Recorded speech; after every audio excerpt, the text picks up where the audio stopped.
Golf is a game about knocking a small ball into a slightly less small hole. Sometimes there's 9 holes and sometimes there's 18. Sometimes there's 22,000. Desert Golfing is a pretty simple game developed and published by Blinkback Games and released in August of 2014 for iOS and Android. It's a 2D game with very basic visuals and a simple premise. Knock the ball in the hole in as few shots as possible. Get it in the hole, the screen moves on to the next hole in the endless desert golf course. Each new hole is randomly generated, posing a different challenge, and therefore the game is pretty much endless. Only it isn't. It does in fact end. This week, Luke Yagnov became only the second known person to finish Desert Golfing. It took him 4 years, up to 400 hours of play, and almost 22,000 holes to beat the game, as well as a helping hand from the game's own designer. One design quirk in the game is that it is possible to come up with a hole that is literally impossible to complete. The game's designer Justin Smith knew this could happen, and so was totally blown away when in 2016 one player actually did manage to see the game's ending. Our hero, Luke Yagnov, wasn't so lucky though. He encountered a hole that was, in his words, straight up impossible. He tried 2,599 times to hit it, but ultimately failed.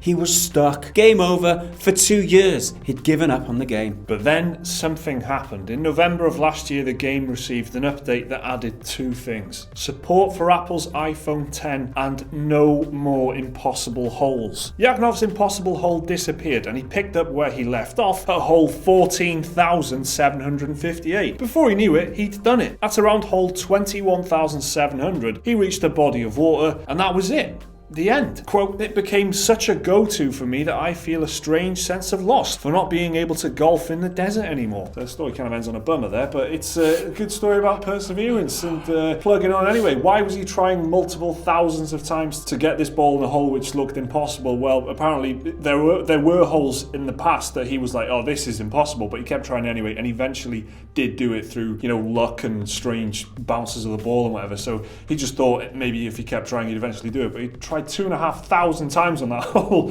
and he couldn't do it, and then for 2 years he just put the game down, and then there's an update and boom, he could do it 10,000 holes later almost, and he's completed the game. I mean, congratulations. Definitely. Maybe, yes. Or either that or just far too much spare time on his hands, that's for sure. What's he going to do now? That's exactly what he do now? That's what he says. He does. That's literally what he says. What am I going to do now? And elsewhere in the headlines this week, Dark Souls Remastered was confirmed on Thursday after multiple leaks and rumours emerged online. The From Software classic 2011 RPG will be remastered for PC, PS4, Xbox One and the Nintendo Switch for release on May 25th this year. The news was confirmed with an announcement teaser for Nintendo, later followed by a tweet from the official Dark Souls Twitter account. The remaster includes the Artorias of the Abyss DLC and will run at 60 FPS as well as a 4K resolution when playing on a PS4 Pro, Xbox One X or PC. The news was revealed as part of the Nintendo Direct Mini announcements on Thursday, which also revealed a ton of new games and info on upcoming Switch titles including Payday 2, The World Ends With You, Hyrule Warriors and Donkey Kong Country Tropical Freeze. There were rumours around the internet this week that Nintendo Direct, like a full-on event, was going to happen sometime this week, and everyone was expectant on Wednesday, but there was a tweet that came from Nintendo of America with just like a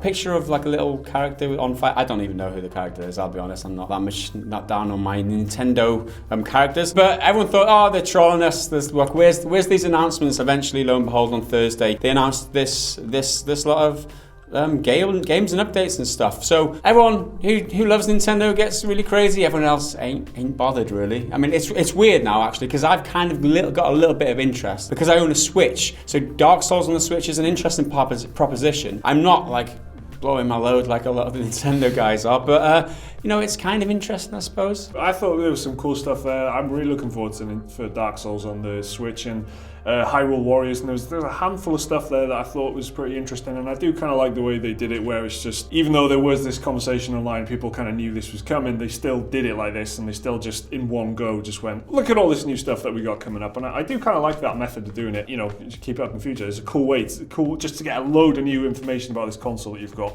a load of new games that are coming your way. It's cool to have your gaming news that way, I think.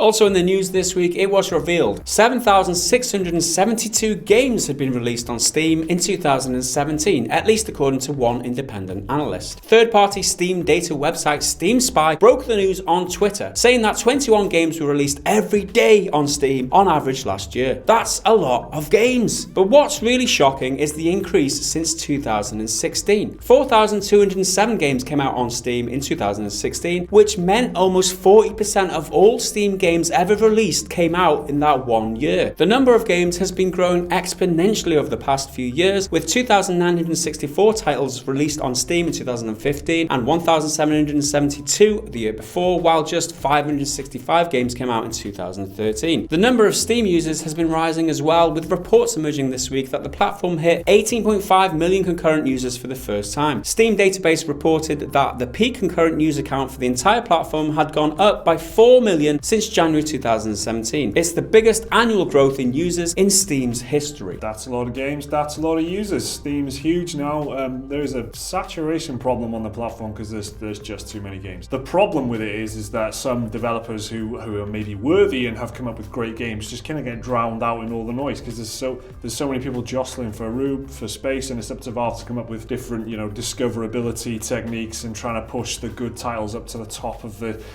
charts and the top new arrivals and stuff. They're having to find ways of making sure the great games are highlighted so that people can find them, but that's obviously difficult when you've got that many games arriving. However, there are still people flocking to it, and we should mention as well, Battlegrounds being so huge last year must have something to do with this platform breaking records and stuff. That will have helped it and bumped the numbers up, definitely, because that has broken records independently, because that's got like 3 million concurrent users or whatever just for that one game, so that would have helped out Steam and Valve no end. Also this week, a Twitter account which supposedly belonged to PlayStation president John Kodera was asked whether Sony would be going down the games as a service route. Twitter user Mr. Pfizer asked, quote, "Please don't go crazy with the games as a service thing and continue to make great single player games for single player games fans. It's the main reason why we game on PlayStation." To which Kodera supposedly replied, quote, "About the issue of games as a service, do not worry about it. PlayStation's vision is totally different." The problem with this story though is that the John Kodera account is now believed to be a fake. It was suspended by Twitter shortly after the story emerged online. That came as a bit of a surprise, as several PlayStation staff, including high-ranking people in the company, followed and even retweeted the account in the past. That includes Sony Interactive Entertainment Worldwide Studios president Shuhei Yoshida. Slightly embarrassing, the fact that he's following John Kodera's account, which is supposedly now fake, and all these games outlets, GameSpot and all the rest of them, saying that don't worry, games as a service is not a thing for PlayStation. They've got to focus elsewhere. Impeccable trolling, because the wording and everything was so careful. It kind of would read like a CEO's Twitter account, like just trying a little bit laid back but still professional. It's like, don't worry, and atting the people that they're talking about, so that's exactly what they would do. I'm smiling here talking about how great someone has trolled everyone. But it is good. It's master at work there. In other Twitter news, I guess, the official Twitter account for CD Projekt Red's Cyberpunk 2077 made its first tweet after 5 years of silence. The tweet read, quote, "Beep." And the internet went wild with speculation after that, as well as theories about what the tweet might mean. Cyberpunk 2077 was first announced back in May 2013, and details about the game have been slim, but it's possible that this tweet indicates CD Projekt are gearing up to announce something about the game. That is literally the entire story. That's all we've got there. It's just a Twitter account. It's been dead for a while. Just tweet the word beep. I reckon someone's just found the login details and wants to check if the account works, or someone's like just trying to troll. I don't know. Just is this news? Is this even news? The other news outlets have covered it, so it's worthy of our time, I guess. And finally in the news is this wonderful elderly couple from Japan. Mr. and Mrs. Akiyama, who are in their mid-70s, are huge fans of Dance Dance Revolution. They first appeared on Japanese TV in 2012, showing off their sweet moves. Well, someone posted a video of them on Twitter this week in 2018, still stomping up their local arcade. And that's that whole story. That's it. That's the entire story. But that is nice though. That's a different... This isn't just some viral marketing shit. This is just the couple going about their business. The internet kind of not leaving them alone, but because they like it so much, and people have been sharing this tweet and stuff, and we just thought we'd show it to you because it's nice. Wonderful bit of exercise. That's what I think. It's an excellent way for an elderly couple to keep in shape. And to bond together. They've got maybe it's competitive. Maybe they're keeping the dream alive, keeping the marriage interesting. They've got this mutual. That is an interesting. Mutual. Yes. I mean, I want a marriage. Hashtag relationship goals, isn't it? That's it.